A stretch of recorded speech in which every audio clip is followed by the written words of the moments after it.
gelombang stasioner ini kita nggak bisa pelajari langsung tanpa kita belajar materi yang lain. Materi gelombang stasioner ini itu harus belajar dulu tentang gelombang berjalan atau standing wave. Karena gelombang berjalan ini kalau kita melakukan paduan, jadi kalau misalkan ada satu gelombang datang, ini dia akan ada satu pemantul. Pada saat dia itu terjadi pemantulan, maka hasil dari paduan gelombang ini, mereka berdua ini, baru dia akan muncul gelombang stasioner atau gelombang diam. Ini kadang-kadang ditulis sebagai gelombang diam. Kira-kira gambarnya seperti ini. Jadi gelombang stasioner ini akan dipisah atas dua, yaitu adalah satu yang ujungnya terikat, yang satu ujungnya bebas. Perbedaannya adalah kalau kita mau membayangkan, cara membayanginnya adalah kita ada tali yang kita getarkan. Pada saat kita membayangkan untuk gelombang yang ujungnya bebas, di ujung sini itu talinya nggak diikat mati. Jadi talinya bebas bergerak ke atas maupun ke bawah, itu ujung bebas. Kalau dia ujungnya terikat, berarti di ujung yang di sebelah sini itu diikat mati. Ini diikat. Pada saat dia diikat, maka gelombang yang muncul itu pasti adalah simpul. Ini untuk yang ujung bebas. Jadi dia bisa bergerak ke atas maupun ke bawah. Sementara kalau dia yang di ujung terikat seperti ini, maka di bagian pemantul itu selalu muncul simpul. Itu perbedaan antara mereka berdua. Jadi ini untuk yang terikat. Ada dipisah atas dua. Di bagian pemantul itu selalu muncul simpul. Sementara kalau yang ujung bebas, ini di bagian pemantulnya, itu selalu muncul perut. Kemudian perbedaannya lagi adalah pada saat kita bicara tentang ujung terikat, karena dia itu ujungnya terikat, maka gelombang pantulnya itu akan berbeda fase. Berbeda fase 180 derajat. Tetapi untuk yang ini itu gelombang pantulnya itu akan sefase. Itu perbedaannya. Nah, kita sekarang bahas satu-satu. Pada saat kita membahas tentang gelombang berjalan, pada saat kita melakukan perhitungan, misalnya ini adalah gelombang berjalan, maka X-nya itu dihitungnya itu dari sumber getar. Ini adalah posisi sumber getar, titiknya di sini. X-nya itu dihitung dari sumber getar. Sementara pada saat kita berbicara tentang gelombang stasioner, misalnya kita berbicara tentang titik di sini, maka pengertian X-nya itu dihitung daripada ujung pemantul. Karena gelombang stasioner ini kan baru muncul kalau misalkan dia itu sudah mengalami pemantulan kan. Jadi dia harus dari sisi yang sama, dari sumber getar semua boleh, dari pemantul semua boleh. Dan kebetulan untuk dari beberapa buku-buku referensi itu perhitungan nilai X-nya itu selalu dari pemantul. Jadi kita membutuhkan jarak dari sumber getar ke pemantul. Di sini kita harus tahu jaraknya itu berapa. Jadi kalau untuk gelombang yang datang, karena kita menggunakan persamaan gelombang berjalan, maka katakanlah ini adalah titik P. X untuk titik P itu adalah dari L dikurangi X. Jadi ininya itu adalah L dikurangi X. Dan kita bisa substitusi ke persamaan gelombang berjalan. Jadi kita bisa tulis Y di titik P dalam hal ini adalah Y1, atau saya tulis di sini YP1 ya. Kan persamaan umumnya adalah A sin omega T plus minus KX. Dalam hal ini karena dia merambat ke kanan, kita anggap dia merambat ke kanan, nanti pantulannya kan ke kiri. Dan mula-mula dia bergerak ke atas, berarti A-nya itu positif. Nilai Y1-nya, saya tulis Y1 ya. A sin omega T, ini X-nya ini adalah X-nya P, berarti kita bisa tulis minus 2Pi, atau kita pakai K ya, nggak masalah, Ingat ya, K adalah bilangan gelombang, yaitu adalah 2pi dibagi lambda. XP-nya kita bisa ganti, yaitu adalah L kurangi X. Jadi kalau misalkan kita tulisin persamaannya, kita punya A sin omega T minus KL ditambah dengan KX. Itu untuk Y1-nya. Nah, sementara untuk Y2-nya, titik P yang sama, kan kita mau nyari tahu hasil dari gelombang barunya kan.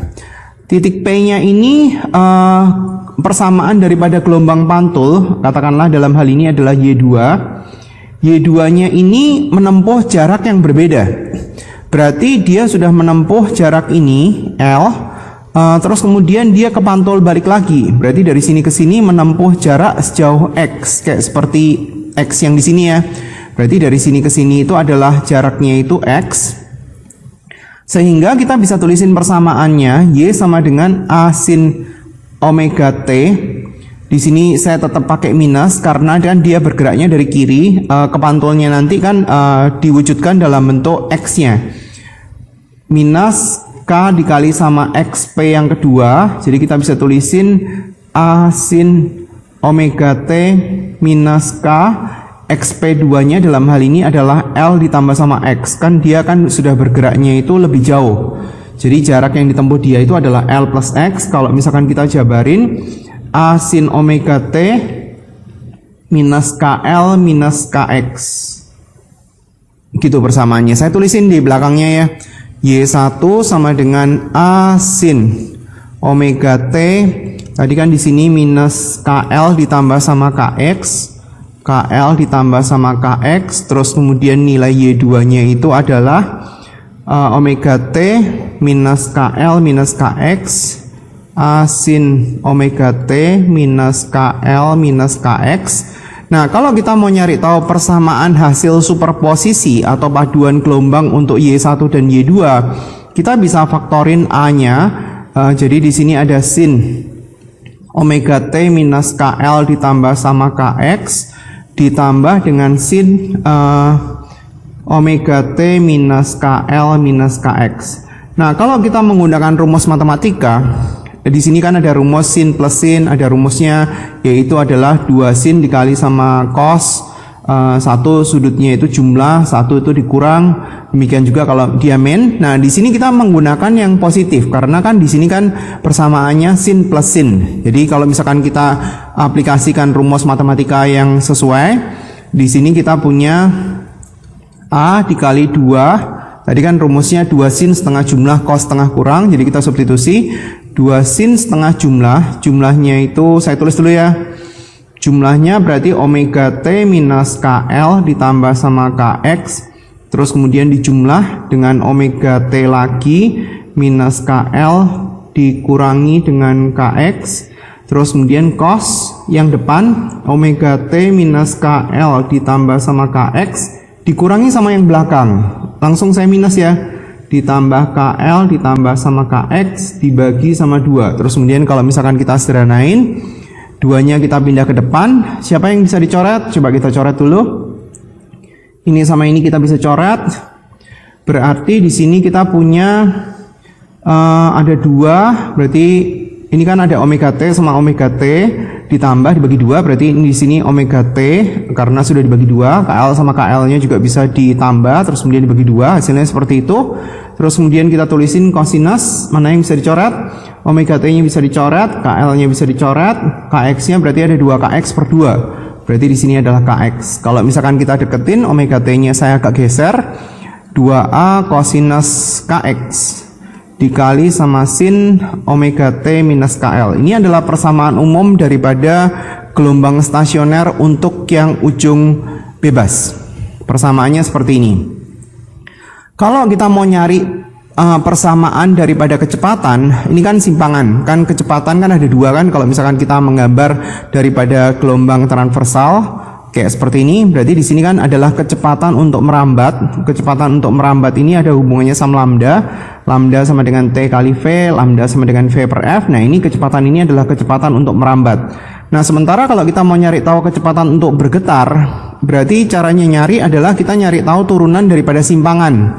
Kalau kita mencari tahu turunan, berarti kecepatan adalah dy untuk titik P dibagi sama dt. Jadi ini tuh dianggap angka. Jadi kita tinggal nyari tahu turunan dari sin.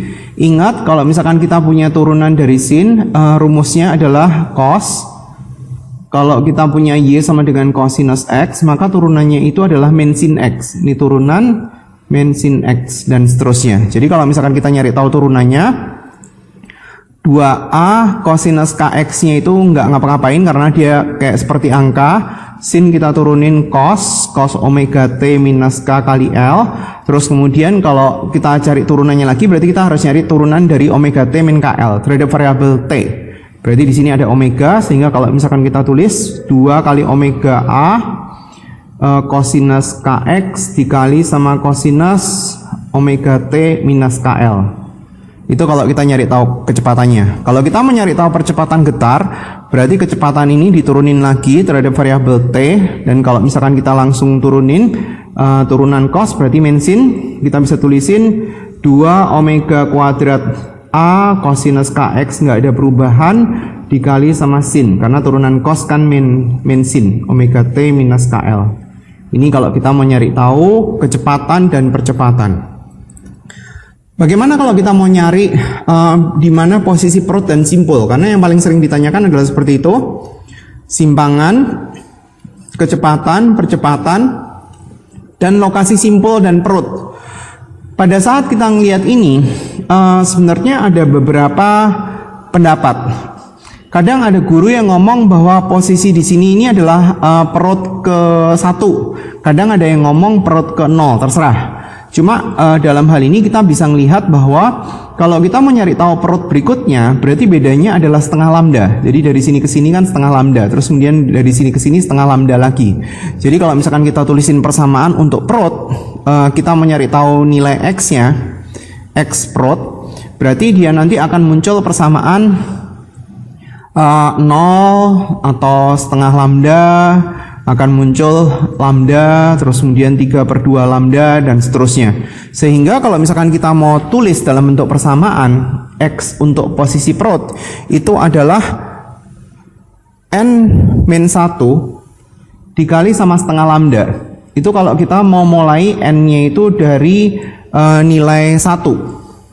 Jadi perut pertama N-nya 1. Itu kalau misalkan kita beranggapan bahwa awalnya itu perut pertamanya di sini, di titik di mana ujung bebasnya. Perut kedua berarti N-nya sama dengan 2, perut ketiga berarti N-nya 3, dan seterusnya. Tetapi kalau misalkan kita berpendapat bahwa yang di awal ini adalah bukan perut pertama tapi perut ke-0, ya berarti persamaannya tinggal diganti sedikit. Kita bisa tuliskan dia perut pertamanya X perut, berarti kita tinggal tulis N ditambah sama 1 dikali sama setengah lambda. Oh ya, di sini ada setengahnya ya. Di sini kita bisa tulis N-nya itu mulai dari N plus 1 kali setengah lambda. N berarti mulai dari 0, 1, 2, dan seterusnya. Atau mungkin kalau misalkan kita pakai yang atas saja nggak apa-apa, atau ini nggak usah, nggak masalah. Kita tinggal mundur satu posisi. Kalau pendapat yang pertama ini adalah perut pertama, ini adalah perut kedua, berarti pendapat yang kedua ini adalah perut ke-0, ini berarti perut pertama, dan seterusnya. Jadi pakai N yang ada ya nggak masalah. Kalau kita berbicara tentang posisi simpul, berarti kalau kita lihat posisinya dia relatif terhadap pemantul, berarti dari sini ke sini kan 1/4 lambda. Terus kemudian dari sini ke sini kan 3/4 lambda kan. Jadi simpulnya itu akan muncul, X-nya simpul yaitu akan muncul 1/4 lambda, muncul 3/4 lambda, 5/4 lambda, dan seterusnya. Jadi kalau misalkan kita mau bikin persamaannya, maka persamaannya adalah 2N dikurangi, kan ini kelipatan ganjil daripada 1/4 lambda kan. Berarti dikali sama 1/4 lambda, di mana N-nya itu mulai dari 1, 2, 3, dan seterusnya. Ini nggak masalah, nggak ada perbedaan pendapat karena simpul pertama pasti baru muncul di sini. Ini simpul kedua, ini muncul simpul ketiga, dan seterusnya. Tapi kita bicara tentang ini adalah gelombang paduannya ya, kan saya nggak gambar hasil superposisinya. Hasil daripada paduan gelombang datang dan gelombang pantulnya. Jadi simpul dan perutnya ini adalah hasil gelombang paduannya, bukan gelombang pantulnya.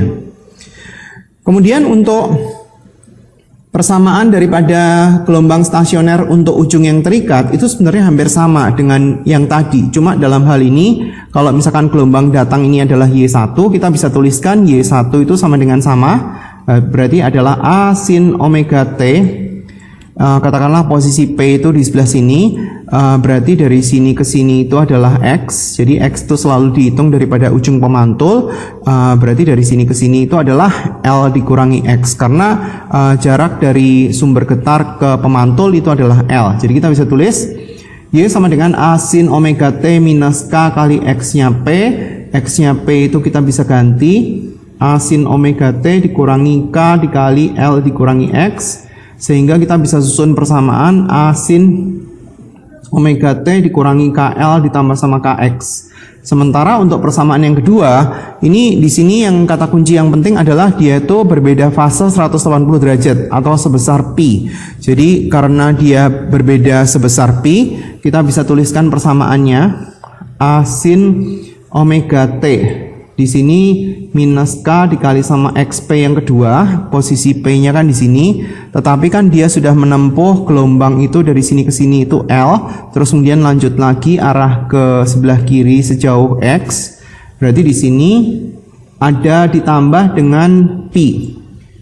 Ini ditambah dengan pi karena dia berbeda fase 180 derajat. Kita bisa tulis omega T dikurangi K L tambah X ditambah sama pi. Bedanya di situ. Sehingga kalau misalkan kita ganti di sini kan A sin pi ditambah dengan omega T minus K L ditambah sama X. Saya tulis di belakang ya.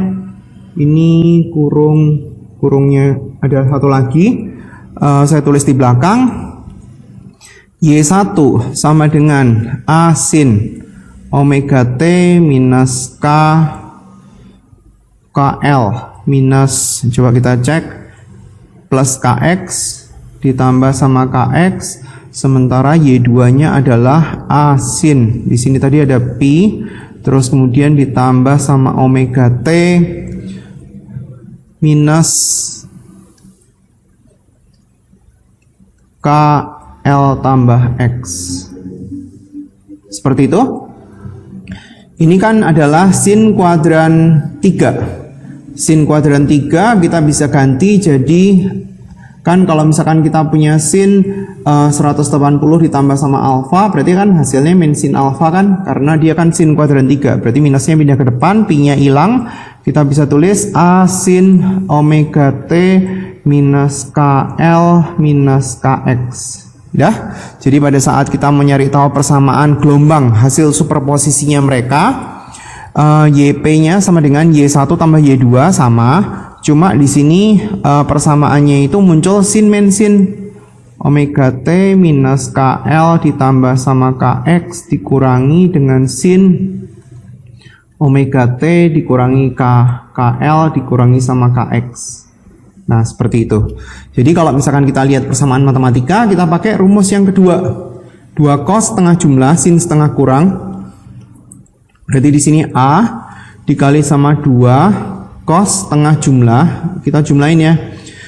Saya tulis dulu persamaannya, omega T dikurangi KL ditambah sama KX ditambah dengan omega T dikurangi KL dikurangi sama KX bagi 2. Terus kemudian di sini ada sin. Saya tulis panjang dulu. Yang depan omega T dikurangi KL ditambah sama KX dikurangi. Langsung saya buka kurungnya ya. Minus omega T ditambah sama KL ditambah sama KX. Terus kemudian kita sederhanain. Berarti di sini 2A cosinus, siapa yang bisa dicoret? Ini KX-nya sama KX-nya bisa dicoret. Berarti di sini kita punya omega T dikurangi sama KL. Terus kemudian di sini ada sin. Omega T-nya bisa dicoret, terus kemudian KL-nya juga bisa dicoret.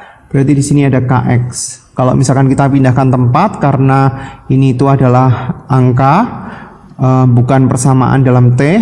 Di sini saya bisa tuliskan sin KX Cosinus omega T minus KL. Nah, kalau kita lihat persamaannya, antara yang ini kan adalah ujung terikat.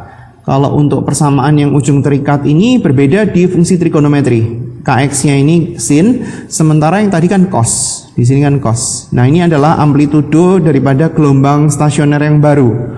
Ya, sementara yang satunya adalah sin, kebalikan sama yang ini. Ini adalah cos kan.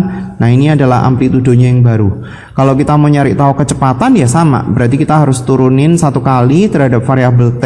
Dan kalau misalkan saya langsung singkat, turunan cos berarti adalah min sin. Berarti di sini 2 omega a. Sin kx itu nggak ada perubahan. Ini berarti ada sin omega t minus kl.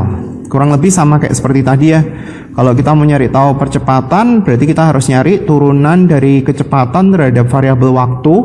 Jadi kalau misalkan kita mau turunin sinnya, berarti hasilnya adalah cos minus 2 omega kuadrat a cosinus kx dikali dengan cosinus omega t minus kl. Ini persamaannya. Simpangan, ini simpangan, gelombang yang baru, kecepatan gelombang yang baru, ini percepatan gelombang yang baru. Nah, sekarang kita tinggal berbicara masalah simpul dan perut. Kebalikan dengan gelombang stasioner yang ujung bebas, di sini terjadi simpul. Berarti ini adalah simpul yang pertama. Jadi untuk persamaan simpul, tadi simpulnya kan saya tulis di bawah kan ya. Ini simpul itu di bawah, perutnya di atas, jadi saya ikut. Simpulnya itu